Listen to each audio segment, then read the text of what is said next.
제가 한 영상을 본 적이 있었는데 그 영상에는 조나단 존스라는 한 초등학교 학생이 한 명이 나옵니다. 학교에서 수업을 받는 중에 그 담임 선생님이 갑자기 자기가 쓰고 있던 이 선글라스를 이 아이에게 건네주고 쓰라고 그래요. 그러자 이 아이가 그 선글라스를 쓰더니 갑자기 막 눈물을 흘리는 거예요. 그래서 알고 봤더니 이 존스라는 아이는 태어날 때부터 생명으로 태어난 거죠. 그래서 모든 것이 다 회색으로 보여요. 그래서 이 세상의 색깔은 전부 다 회색으로 되어 있다고 생각을 하며 살아왔어요. 그런데 선생님도 알고 보니 생명이었는데 이분이 특수 안경을 쓰고 있었던 거예요. 그래서 이 안경을 벗어서 이 아이에게 씌워주자 처음으로, 난생 처음으로 온갖 색을 보게 된 거예요. 빨간색, 노란색, 그리고 분홍색, 이런 색깔들을 보자 깜짝 놀란 거예요. 자기가 바라보는 세상은 모두가 회색이었는데 실제로는 이렇게 아름다운 색으로 되어 있었다는 것을 보고 감격하여 눈물을 흘리는 것이죠. 마치 우리의 신앙의 모습도 영적인 생명에 걸린 경우들이 참 많이 있습니다. 내가 보는 것만이 옳고 내가 보는 것만이 바르다라고 여겨지는 그런 착각에 빠져들게 되는 상황이 우리 가운데 있는 것이죠. 그래서 영적인 생명이라고 이렇게 할 수가 있습니다. 오늘 예수님께서 길을 가시다가 레위라 하는 이 세리가 세관에 앉아 있는 것을 보셨습니다. 여러분, 성경에서 이 당시에 세리라는 사람들은 세금을 거두어 드리는 사람인데, 이 세리들이 세금을 거두어 드리는 종류가 두 가지의 종류가 있었어요. 하나는 정세이고 하나는 관세예요. 정세는 로마의 황제와 그 당시에 이제 그 지역의 분봉왕에게 해당되는 세금을 거둬 드리는 거예요. 세 가지의 세금이 있었는데 여러분 많이 들어보셨을 거예요. 인두세, 토지세, 그리고 이 소득세, 이 세 가지가 있어요. 인두세는 머리에 따라서 사람 인원에 따라서, 그래서 항상 인구조사를 하는 것은 세금을 거둬들이기 위해서 하는 경우죠. 그리고 토지세는 토지의 크기에 따라서 지워지고, 그 다음에 소득세는 12세부터 65세까지 세금을 냈어요. 그러니까 집에서 한 가정에 있으면 이 가정 전체가 내는 게 아니라 가족 식구가 5명이면 5명 모두가 다 세금을 내요. 그러니까 이 세 가지의 세금을 세리들이 거두어들여요. 그리고 그 다음에 이 관세라는 게 있었는데, 이 관세는 무엇이냐면 정부에서 지정하지 않은 세금인데, 이 관세는 세리들이 자기가 착복하기 위해서 만든 세금이었어요. 근데 이 세금도 굉장히 많았어요. 그래서 이 관세를 보면 어떤 길을 통과하면 통과하는 통과세, 그리고 마차를 끌고 갈 때 내는 마차세, 또 마차가 바퀴가 몇 개인가에 따라서 바퀴 수대로 내는 세금, 그리고 물고기를 잡아 올리면 물고기 수대로 또 세금을 먹였어요. 기가 막힐 노릇이죠. 그러니까 이런 세금을 세리들이 거둬들이는데, 국가에 내는 세금이 있지만 자기가 이 세금을 거둬들임으로 말미암아 굉장한 부를 축적한 사람들이 바로 이 세리들이었어요. 근데 이 세리들은 그 동족 중에 뽑았어요. 그러니까 유대인이면 유대인 동족 중에 세리를 뽑으니 얼마나 그 유대인들이 볼 때 이 세리는 밉고 또 증오의 대상이 되겠어요. 그래서 세리들은 이 세금을 징수하기 위해서 로마의 힘도 얻었지만 청부살인업자들과 결탁을 해서 강제적으로 세금을 거둬들이게 했다라고 이야기를 합니다. 평생 안정된 직장, 국가가 보장해주고 권력이 보장해주는 평생 안정된 직장이 바로 이 세리였습니다. 좋은 집에 좋은 차도 굴리고, 좋은 마차겠죠? 좋은 마차도 굴리고 이렇게 살았던 사람들이 세리입니다. 그런데 유대인들은 이 세리를 보면서 사람 취급을 하지 않았어요. 그리고 증오의 대상이죠. 법정에는 이 증인으로 이 세리를 세우지 않았대요.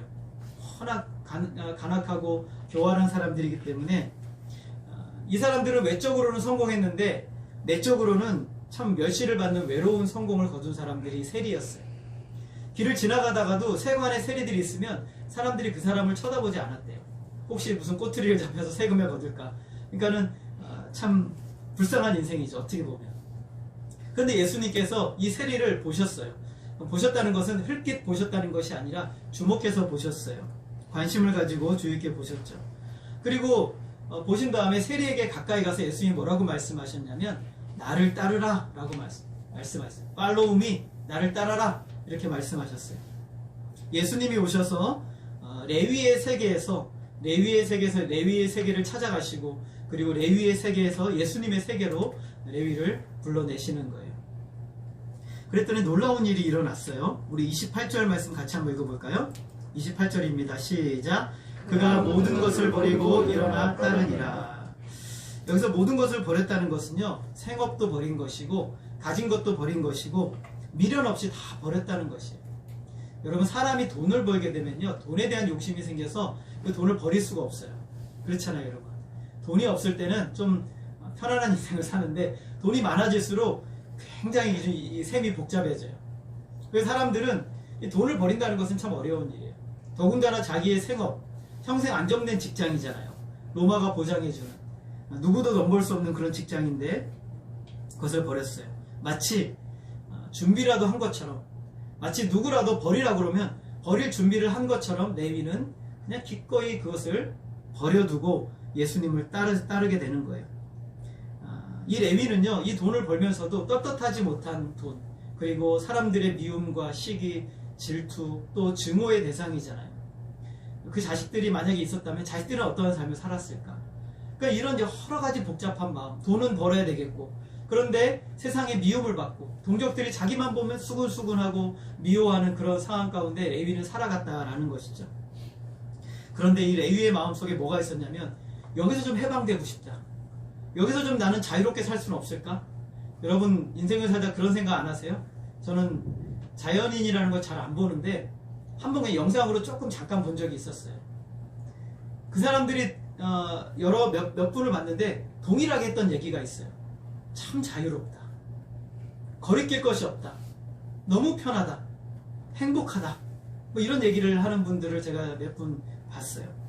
여러분도 인생에 좀 그런 생각 하고 계시지 않습니까? 좀 편안하게, 좀 자유롭게, 얽매이지 않고 살고 싶다.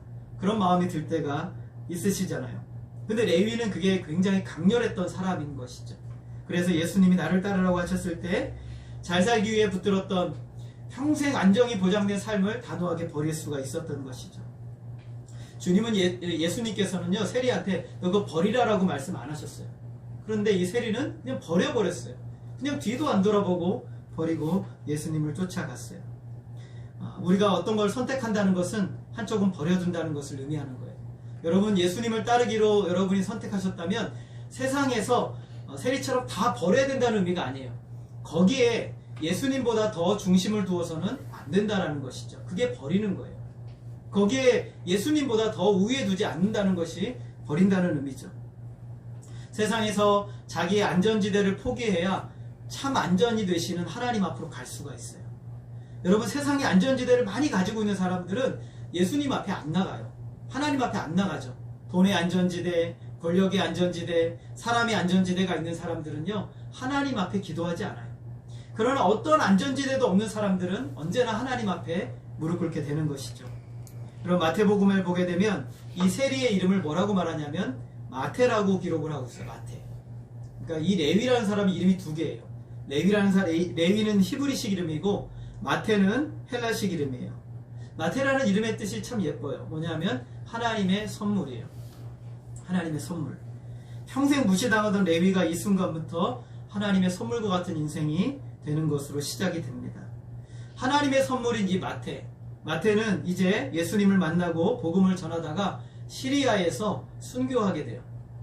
그리고 신약성경에 제일 처음에 나오는 마태복음의 저자가 바로 이 세리 마태예요. 참 놀라운 일이죠. 여러분, 하나님께서 저와 여러분을 부르시는 순간부터 하나님은 그 놀라운 인생의 역사들을 다 바라보고 계시다는 사실을 꼭 기억하시기를 바랍니다.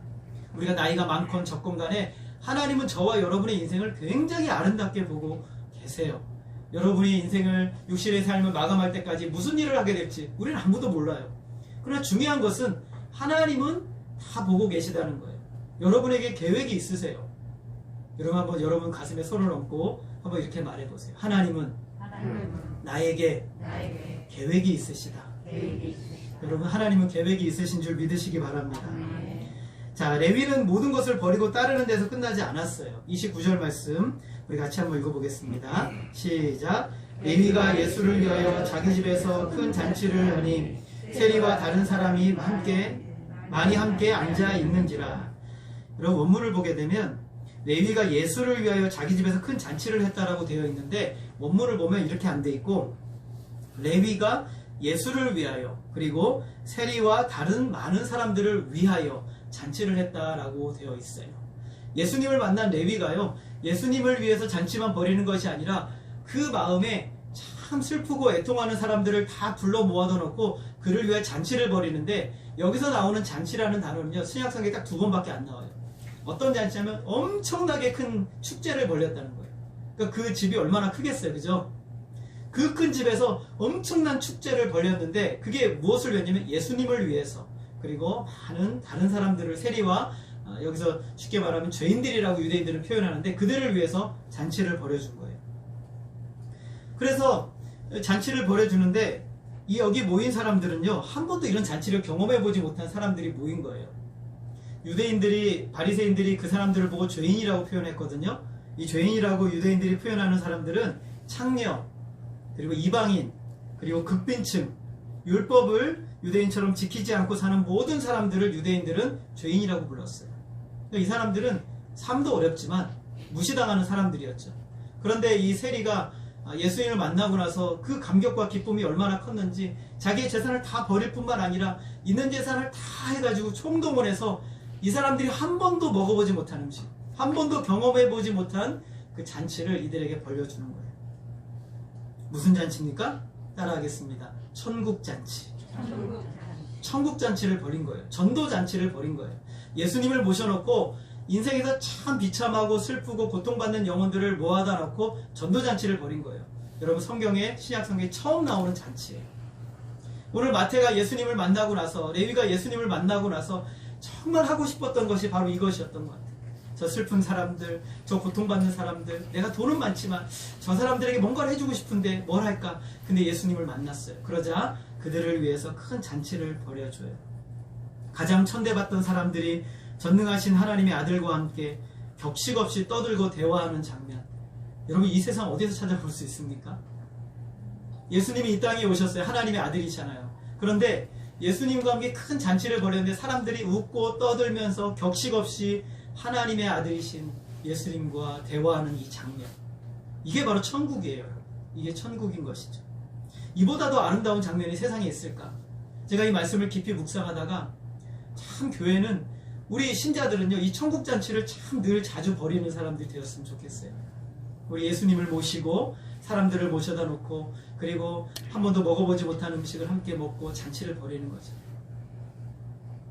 얼마 전에 우리 마리아 목장에서 김한영 어르신을 모셔다 놓고 40년 만에 처음 생일잔치를 벌여줬어요.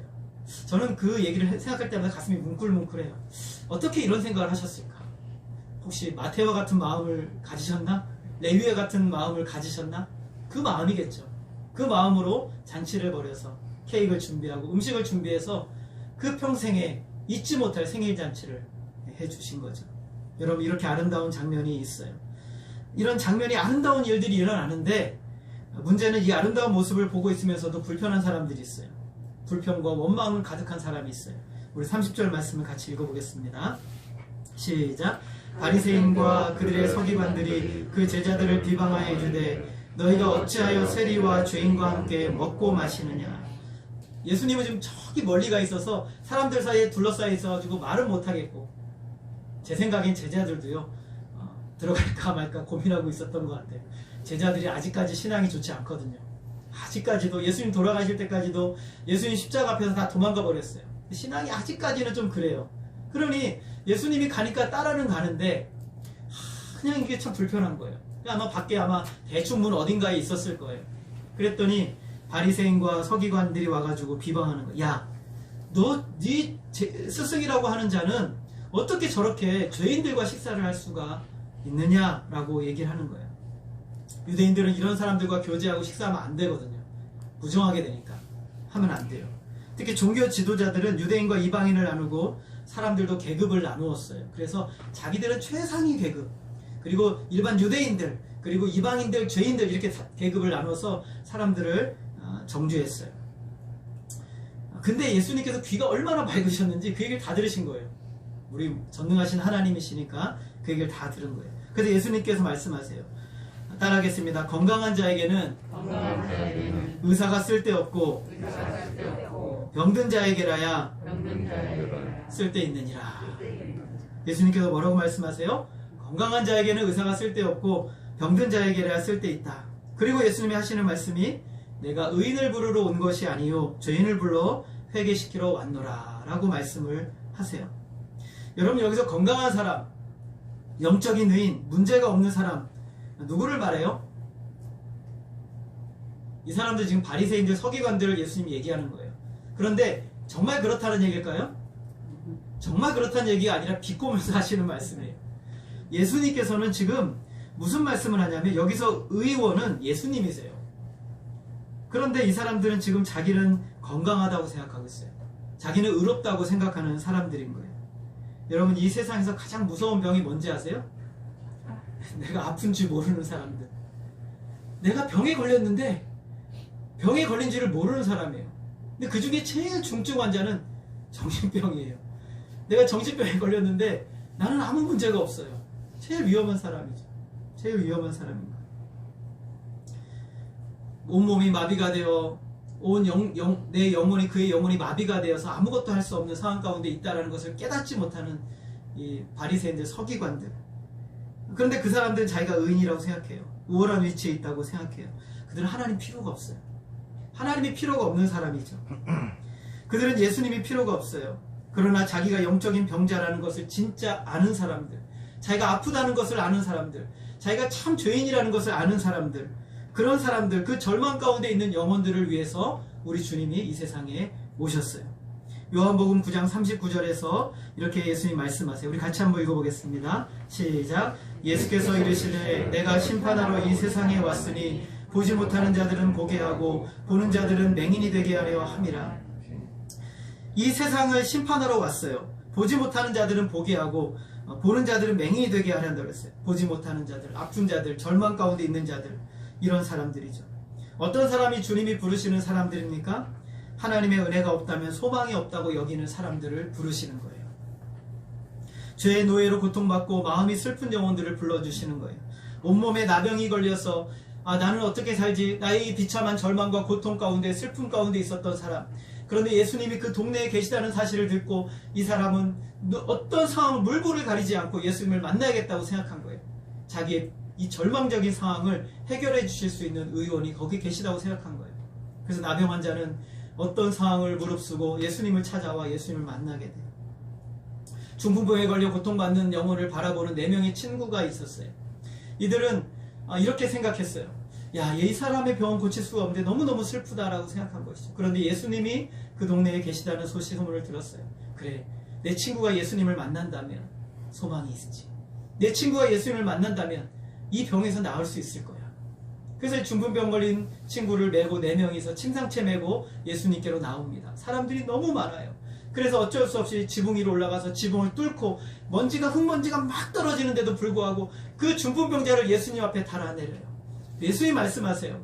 그 4명의 친구들의 믿음을 보시고 네 죄사함을 받았느니라. 일어나 네 침상을 들고 집으로 돌아가라 라고 말씀하세요. 어떤 사람이 치유를 받고 어떤 사람이 은혜를 누렸습니까? 믿음이 있었던 사람들. 예수님을 만나야 된다는 절박함과 소망이 있었던 사람. 그 사람은 나음을 받고 치유를 받고 죄사함을 얻는 놀라운 은혜를 경험하게 된 것이죠. 여러분, 예수님을 만나면 우리에게 소망이 있다는 사실, 예수님 안에 있어야만 우리의 소망이 있다는 사실을 믿는 믿음, 그 믿음이 우리를 살리는 것이에요. 예수님은 그런 자들과 생명의 언약을 맺으시고 아름다운 식사 자리를 하십니다. 레위가 식사를 준비를 했는데 예수님 기꺼이 거기 들어가셔서, 전능하신 하나님께서 기꺼이 들어가셔서 그들과 함께 식사를 하시며 웃으며 농담도 하시고 또 이런 여러 가지 이야기를 하시는 예수님의 모습을 보였어요. 그걸 보기가 싫은 거죠. 주님은 자신이 죄인이라고 여기는 그 사람, 자기가 병들어 있어서 너무나 비참하다고 아는 그 사람, 그를 탄식하고 슬퍼하는 그 사람을 위해서 예수님은 오신 거예요. 그러나 자신은 의롭고 아무 문제 없고 나는 괜찮고 나는 잘하고 있다라고 여기는 사람들에게 있어서 주님은 그들과 아무 관계가 없는 것이죠. 마지막 때 어린 양의 혼인잔치에 참여할 사람은 누구입니까? 예수님의 피로 구원받은 사람. 예수님이 이 땅에 이런 죄인을 부르러 오셨어요. 이런 말씀을 들었으면 바리새인들과 서기관들은 주님, 제가 잘못했습니다 하고 엎드려서 회개해야 될 텐데 또 다른 꼬투리를 잡아요. 자, 33절 우리 같이 한번 읽어보겠습니다. 시작. 그들이 예수께 말하되 요한의 제자는 자주 금식하며 기도하고 바리새인의 제자들도 또한 그리하되 당신의 제자들은 먹고 마시나이다. 보기가 싫은 것이죠. 지금 금식하고 하나님 앞에 기도하고 영적인 일을 더 추구하고 해야 되는데 당신들은 너무 세속적이야. 너무 세속적이야 라고 이렇게 말한 것이죠. 여러분, 성경에서 하나님이 금식하라고 한다는 딱 한 날이 있어요. 하루가 있어요. 무슨 날일까요? 대속죄일날. 7월 15일날 대속죄일날, 그날 하루만큼은 너희들 너의 죄를 탄식하며 애통하며 금식하라고 말씀하셨어요. 지은 죄에 대해 슬퍼하라는 것이죠. 그리고 역사적으로 보면 이스라엘 백성들이 4번의 금식일을 정한 적이 있었어요. 이스라엘 백성들이 바벨론의 포로로 끌려가면서 그 슬픈 날을 기념하면서 4번의 금식일을 정해요. 첫 번째는 예루살렘이 바벨론에 포위되었을 때 이 한 날을 정하고, 그리고 바벨론에게 멸망에 당했던 날을 금식일로 정해요. 두 번째 정하고, 세 번째는 예루살렘 성이 불타고 회파되었을 때 세 번째 금식일을 정했어요. 그리고 바벨론에서 예루살렘의 총독으로 그다랴를 보냈는데 이 사람이 암살을 당해요. 너무 슬픈 일이라 또 이 날을 금식일로 정해요. 4번의 금식일을 정하는 거예요. 그래서 바벨론의 포로 기간 70년 동안 매년마다 이 4번의 금식일을 정했단 말이죠. 그런데 이제 포로에서 돌아왔어요. 이걸 어떻게 해요? 금식을 해야 돼요? 말아야 돼요? 고민이 되잖아요. 그래서 스가랴를, 그 당시 선지자 스가랴를 사람들이 찾아가요. 우리가 이렇게 4번의 금식일을 정해서 금식을 했는데 금식을 해야 됩니까? 말아야 됩니까?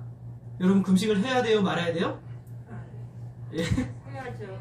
해야 돼요? 네, 기억하라고. 그랬더니 하나님께서 스가랴를 통해서 주시는 말씀이 따라하겠습니다. 그 금식이 나를 위하여 한 것이냐? 하나님께서 반복해서 2번이나 말씀하세요. 그 금식이 나를 위하여 한 것이냐라고 말씀하세요. 더 나아가 7장 6절, 스가랴 7장 6절 우리 같이 한번 읽어보겠습니다. 시작. 너희가 먹고 마실 때 그것은 너희를 위하여 먹고 너희를 위하여 마시는 것이 아니냐라고 말씀하세요. 너희가 금식을 하고 슬퍼하고 애통하는 것은 하나님 때문에 금식하고 애통한 것이냐, 아니면 너희의 슬픔에 도취되어서 너희가 그냥 그렇게 금식한 것이냐라고 하나님이 막 물으시는 거예요. 하나님이 원하시는 금식은 하나님을 위해서 하는 금식이어야 하는데 그것이 나를 위하여 하는 것이냐, 너희를 위하여 하는 것이냐, 먹고 마실 때도 너희들이 먹고 마셔서 너희 자신을 위해서 하는 것이지 그것이 나를 위해 하는 것이냐라고 하나님이 꼬집으세요. 정말 하나님이 하고 싶었던 말씀이세요. 오늘 저와 여러분에게 하나님이 하고 싶으신 말씀이 뭐세요? 너희들이 무슨 일을 하고 하나님의 영광을 위하여 한다는데 정작 그것이 나를 위하여 한 것이냐? 라고 물으시는 거예요. 예수님은 그들의 비난에 대해서 혼인집 신랑과 손님들이 함께 있을 때 그 손님으로 금식하게 할 수 없다고 말씀하시고, 금식할 때가 있는데 신랑을 빼앗길 때는 금식할 것이라고 말씀하세요. 가장 중요한 단어가 있어요. 신랑이에요. 무엇이 중요하다고요? 신랑이에요. 금식이 중심이 아니라 신랑이 중심인 거예요. 신랑이 함께 있고 축제할 때는 금식하면 돼요? 안 돼요? 안 되는 것이죠. 그러나 신랑을 빼앗기는 날은 예수님이 십자가에 돌아가시는 날이에요. 그날은 어떻게 하라는 거예요? 금식하라는 거예요. 중심이 어디에 있어요? 예수님이에요. 하나님이세요. 하나님 때문에 금식하고 하나님 때문에 먹고 마시는 것이 우리의 인생이 되라는 것을 주님께서 말씀하고 있는 거예요. 중요한 것이 금식이 아니라는 거예요. 여러분, 우리가 신앙생활을 하다가 이것을 해야 됩니까? 저것을 하지 말아야 됩니까? 여러분, 우리는 그것에 너무 많은 시간을 투자해요. 정작 중요한 것은 하나님 말씀하세요. 그것이 나를 위하여 한 것이냐, 그것이 나를 위하여 한 것이냐. 바울은 고린도전서 10장 31절에서 우리 다 같이 한번 읽어보겠습니다. 시작. 그런즉 너희가 먹든지 마시든지 무엇을 하든지 다 하나님의 영광을 위하여 하라. 여러분, 이 말씀을 꼭 기억하세요. 무엇을 해야 되고 말아야 되고가 아니라 여러분이 무엇을 해서 내가 영적으로 탁월하고 다른 사람들과 구별이 되고 나는 좀 대단하고 그거는 아무 의미가 없어요. 하나님이 기뻐하시지 않는 거예요. 그러나 여러분이 먹을 때도 하나님의 영광을 위하여서, 또 우리가 먹지 않을 때도 하나님의 영광을 위하여 한다면 정말 하나님이 기뻐하시는 영적인 것이죠. 한국교회가 무슨 영성훈련, 영적인 훈련 이런 것들을 굉장히 많이 만들었어요. 지금도 계속해서 일어나고 있어요. 그래서 그것을 한 사람들은 굉장히 영적인 수준이 높고 그것을 안 한 사람들은 굉장히 영적인 수준이 낮은 것처럼 착각하는 경향들이 한국교회 안에 많이 있어요. 그런데 여러분 제자 훈련도 많이 하고 무엇도 많이 하고 무슨 성경 훈련 무슨 훈련 많이 하는데 정작 그것이 하나님을 위하여 하는 것인가? 아니면 여러분의 자신의 경건의 척도를 높이기 위하여서 우리의 영성을 대단하게 높이기 위하여서 한 것이라면 하나님은 그것을 기뻐하지 않으신다는 거예요. 종교 지도자들은 율법을 지키고 거기에 더 많은 조항을 만들고 더 많이 만들어서 하나님께 인정받고 천국의 사람이라는 걸 확신받고 다른 사람들은 지키지 못하는 사람 죄인으로 취급하고 나는 대단한 사람, 너는 대단하지 못하는 사람, 나는 선택받은 사람, 너는 선택받지 못한 사람, 이렇게 나누는 잣대를 향해서 우리 주님은 뭐라고 말씀하세요? 너희들이 마음속에 하나님을 사랑함이 없도다 라고 말씀하세요. 그 마음속에 하나님을 사랑하는 것이 없다라고 말씀하세요. 하나님을 사랑하기 때문에 금식하고 하나님이 사랑하기 때문에 구제하고 하나님을 사랑하기 때문에 기도한 것이 아니라 자기의 명성을 위해서, 자기의 영성을 위해서, 다른 사람과 비교해서 더 거룩해 보여지게 하기 위해서 한 것, 하나님은 그것을 인정하지 않으신다라는 것이, 기뻐하지 않으신다는 거예요. 여러분, 지금 신랑 되신 예수님께서 무엇을 하고 계십니까? 레위의 집에서 그들이 죄인이라고 부르는 비천한 자들과 함께 천국잔치를, 전도잔치를 벌이고 있어요. 어떻게 금식을 할 수 있겠어요? 천국잔치의 주인 되신 예수님이 계시는데 어떻게 금식을 할 수 있겠어요? 종교 지도자들은 이런 천국잔치 앞에서도 자신의 경건과 전통을 가지고 예수님을 비판하고 있어요. 얼마나 어리석은 일입니까? 오늘 우리의 신앙을 이렇게 돌아봐야 돼요. 오늘 우리 자신이 어떻게 우리가 살아가고 있는지, 과연 하나님 앞에서 나는 하나님을 기쁘시게 하기 위해 살아가고 있는지, 그렇게 예배하고 있는지, 그렇게 기도하고 때로는 금식하고 때로는 그것을 위해서 우리가 하나님 앞에 열심을 내고 있는지 여러분 자신을 돌아보세요. 단지 나 자신을 다른 사람과 비교해서 좀 대단한 사람으로 만들기 위해서 하는 것이라면 우리 하나님은 아무 영광을 받지 않으신다는 사실을 기억하시기를 바랍니다. 예수님은 자신이 새 시대를 위해 오셨다고 말씀하세요. 새 옷을 찢어서 낡은 옷에다 붙여요. 그러면 그 낡은 옷이 너무나 웃기게 되는 것이죠. 천 자체도 다르고. 새 포도주를 낡은 가죽 부대에 넣는 경우도 없다고 말씀하세요. 그 이유는 새 포도주가 발효하면서 낡은 가죽 부대를 찢어서 터뜨려 버리게 되기 때문에 그런 거예요. 정확하게 말하면 유대인들이 지금까지 가지고 있던 삶의 신앙의 핵심은 율법과 전통이에요. 율법주의죠. 내가 열심히 율법을 지키면 하나님은 나를 인정하시고 그리고 나를 사랑하시고 나를 천국 백성 되게 할 거야 라고 하는 것이 율법주의예요. 하나님께 인정을 받기 위해서 열심히 노력하고 더 열심히 하고 더 노력하고, 그래서 바리새인들은 매년 매 시기마다 조항들을 더 많이 늘려갔어요. 더 많은 조항들을 늘려서 아무도 그 조항을 따라올 수 없다. 십계명도 제대로 지키지 못하는 인간들이 그 율법의 조항들을 수없이 만들어가지고 아무도 그 율법을 지키지, 전통을 지키지 못하도록 만드는 것이죠. 그래서 지키지 않는 사람들은 죄인이라고 말했어요. 여러분, 우리 속에도 이런 생각들이 얼마나 많이 있습니까? 어떤 것은 해야지 성도답고 어떤 것은 하지 않으면 너는 죄인이고, 이런 생각들이 얼마나 많이 있어요. 예수를 믿고 잘 고백했는데 그의 연약함이나 죄의 모습을 보면 그가 정말 구원받은 하나님의 자녀이냐? 라고 우리는 판단할 때가 얼마나 많이 있습니까? 복음은 우리가 마음으로 믿어 의에 이르고 입으로 신하여 구원에 이르느니라, 그 시작한 첫날부터 영혼에 이르는 것이. 복음은 내가 처음 믿음으로 고백하여 예수님을 만난 날부터 영원까지 확실하게 지속되는 줄로 믿으시기를 바랍니다. 구원은 중간에 아무리 내가 죄를 범하고 아무리 부족하여도 구원은 절대로 취소될 수가 없는 것이에요. 처음 믿음이 분명하다면 영원까지 분명한 것이. 이것이 바로 복음이에요. 복음은 우리의 노력이나 의지가 들어갈 자리가 하나도 없어요. 모두가 다 하나님의 은혜로 되어지는 것이죠. 처음에 내가 죄인이며 나에겐 오직 예수님만 필요하다고 믿었어. 오직 그 믿음으로 우리가 구원을 받았다면 그 믿음이 우리의 인생을 완전히 바꿔버리는 거예요. 삶 자체가 완전히 바뀌는 것이죠. 예수님은 죄인들을 불러 회개시키며 오직 예수님만 붙들고 사는 인생이 되도록 하신 거예요. 복음은요, 예수님이 이 땅에 오신 목적은요, 종교 지도자들, 바리새인들이 이 하는 율법과 전통을 더 굳건히 하고 더 잘 지키도록 하기 위해서 예수님이 이 땅에 오신 것이 아니에요. 아무도 지킬 수 없는 율법의 노예가 되어 있는 그 사람들, 수없이 정죄받고 고통받고 있는 수없이 많은 사람들을 향해서 하나님의 은혜를 부어주시기 위해서 예수님이 이 땅에 오신 거예요. 새 포도주는 새 부대에 넣어야 할 것이니라. 옛 부대는 새 포도주를 감당할 수가 없습니다. 종교 지도자들은 예수님께서 십자가에 흘리신 그 보혈의 능력을, 은혜를 받아들일 수 없어요. 받아들일 수 없는 것이죠. 이 세상의 누구도 자기의 노력과 힘으로는 하나님의 의를 얻을 수가 없어요. 사람은 자기가 스스로 하나님께 인정받고 스스로 하나님 천국에 들어가고 노력할수록, 더 많이 노력하면 노력할수록 우리는 마귀의 자녀가 되는 거예요. 우리는 어떻게 해야 돼요? 하나님의 은혜 앞으로 나와야 되는 것이죠. 예수를 믿고 난 다음에도 우리는 하나님의 은혜로 살아가야 되는 것이에요. 로마서 8장 30절 말씀, 바울은 이렇게 말하고, 같이 한번 읽어보겠습니다. 시작. 미리 정하신 그들을 또한 부르시고 부르신 그들을 또한 의롭다 하시고 의롭다 하신 그들을 또한 영화롭게 하셨느니라. 잘 보세요. 미리 정하신 분이 누구십니까? 하나님이시죠. 미리 정하신 분이, 저와 여러분을 미리 정하신 분이 하나님이세요. 그럼 그들을 부르신 분이 누구십니까? 하나님이시죠. 그들을 의롭다고 하신 분이 누구십니까? 하나님이시죠. 그들을 영화롭게 하신 분이 누구십니까? 하나님이시죠. 여기에 하나님 외에 다른 누군가 존재하는 사람이 있습니까? 없죠.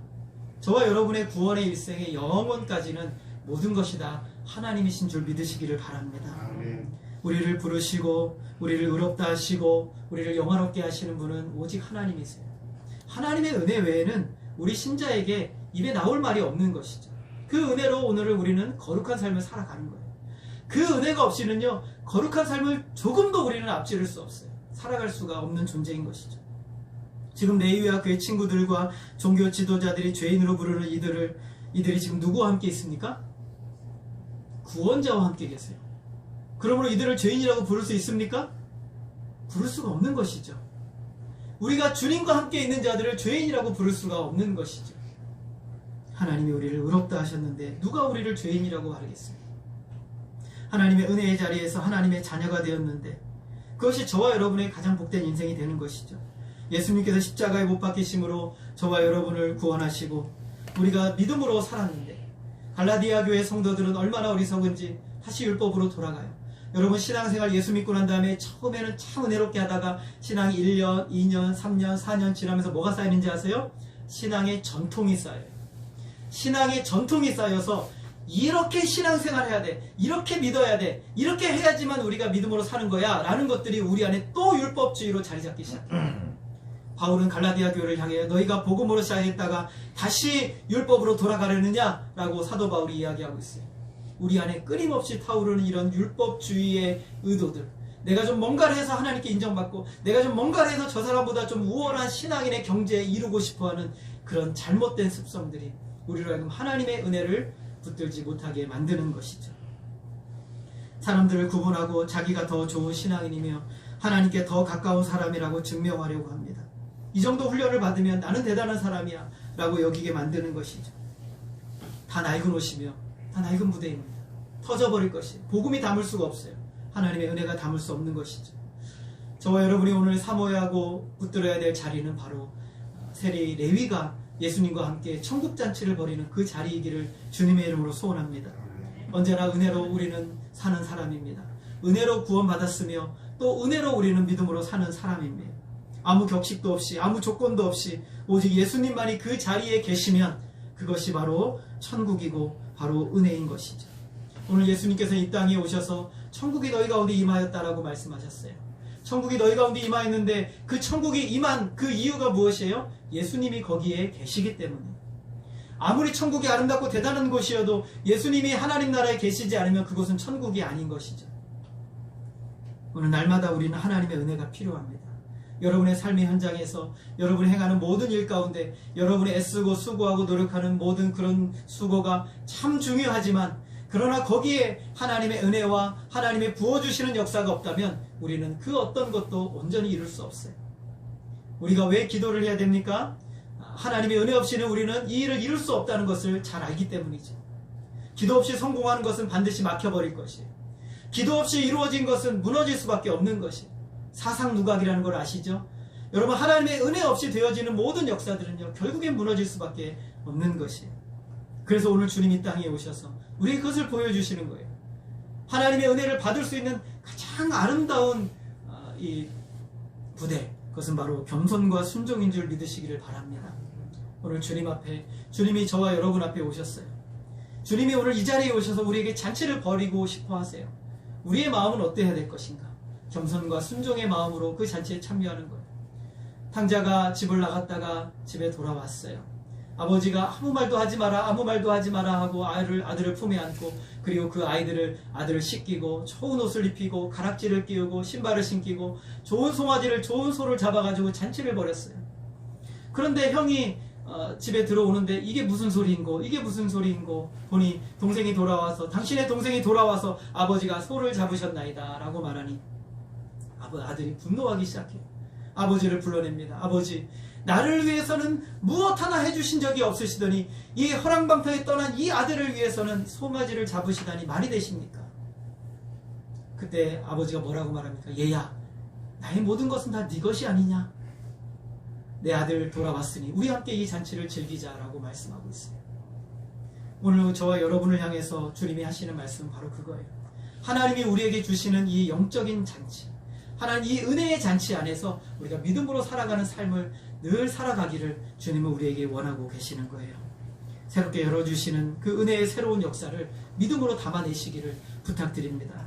그래서 오늘 주님께서 세리 레위를 부르셔서 그를 부르시고 그를 찾으셔서, 그리고 결국에는 그와 함께 또 다른 사람들과 천국잔치를 벌이는 인생이 됐던 것처럼 오늘 저와 여러분의 인생도 주님이 저와 여러분을 부르셔서 또 다른 죄인들을 부르셔서 함께 천국잔치가 벌어지는 우리 교회, 그리고 저와 여러분의 인생이 되어지기를 주님의 이름으로 소원합니다. 기도하겠습니다. 하나님 아버지, 오늘 우리가 이 땅을 살아가며 얼마나 우리 자신의 성을 높이 높이 쌓아놓는지요. 하나님, 나 자신의 의와 나 자신의 자랑과 나 자신의 인정과 나 자신의 그 무엇들이 얼마나 우리 속에 많이 있는지요. 하나님, 그러나 세상에 경멸받고 미움받고 참 탄식과 고통 가운데 살아가는 세리 레위를 찾아오셔서 그를 부르시고 그와 함께 천국잔치를 벌임으로 하나님의 나라는 이와 같다는 것을 보여주신 하나님께 감사를 드립니다. 하나님, 오늘 우리 인생에서 고통과 슬픔 가운데 있는 우리를 주님 부르셔서 우리로 하여금 천국 시민 되게 하시고 이제는 하나님의 자녀로서 이 땅 가운데 천국잔치 벌이는 인생 살아갈 수 있도록 도와주신 하나님께 감사를 드립니다. 하나님, 우리의 마음이 이 세상에 머무르지 아니하고 영원한 하나님 소망하며 믿음으로 살아가게 하여 주시고 이 땅에 오셔서 죄인을 부르시고 그리고 새 포도주가 되셔서 우리를 하나님 붙드시는, 새 부대가 되어서 우리를 붙드시는 주님의 놀라운 은혜의 역사들을 날마다 붙들고 살아갈 수 있도록 인도하여 주옵소서. 마음의 고통과 슬픔이 있는 영혼들 하나님 아버지요 위로하여 주시고, 절망과 아픔 가운데 있는 영혼들 주님 찾아와 주셔서 하나님 힘주시고 용기 주시고 하나님 놀라운 은혜의 역사로 우리를 인도하여 주시옵소서. 모든 것을 하나님께 맡깁니다. 하나님, 우리 속에 진정한 하나님 나라의 천국잔치가 충만하게 열려질 수 있도록 아버지 은혜 내려 주시옵소서. 하나님으로 영광 받아 주시기를 간절히 원하오며 예수님의 이름으로 기도하였습니다. 아멘. 우리 찬송가 288장입니다.